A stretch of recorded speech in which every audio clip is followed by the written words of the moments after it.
NC4XL, North Carolina for extreme lovers. Last few days I've been playing around a little bit.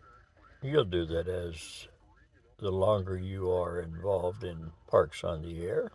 I wanted to share this with you and see if any of you may have done this or maybe want to try it just for the giggles of it. There is no benefit except you helping the activator as a hunter. Most of the time, activators, when they do this, is because they don't have internet service, and that's where we're going with this. So here's the question that I'm going to present to all the hunters and any activator that may wish to participate. Do you always go to the spotting page, or do you get gutsy enough and say, I'm not going to use the spotting page today or for the first hour or for the first 10 minutes, whatever? And do you go and hunt activators that are activating and work them? Second part of the question. When you do so, do you respot them? As a hunter, we are so dependent upon you as a hunter for a respot. Most of the time, and I say most, not all the time, most of the time we appreciate it very much because we have a couple elements that are on our side. One is we're super busy and we don't have time to run back to that spotting page and refresh it. Two, we don't have no internet. We're so dependent upon the internet to provide us that spotting page. So folks like you who spin the dial without looking at the spotting page and hunt activators, awesome. 0.1% probably. I'll be the first to admit, I go to the spotting page and I always try to listen for each one that is spotted. And sometimes I'll hear two people on the same frequency working different people because they do not hear each other, and neither one of them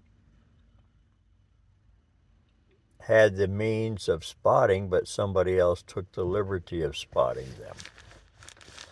So we can't point fingers at somebody and say, why did you spot yourself on somebody else's frequency? There are incidences where that's going to happen, and we need to be open-minded about that.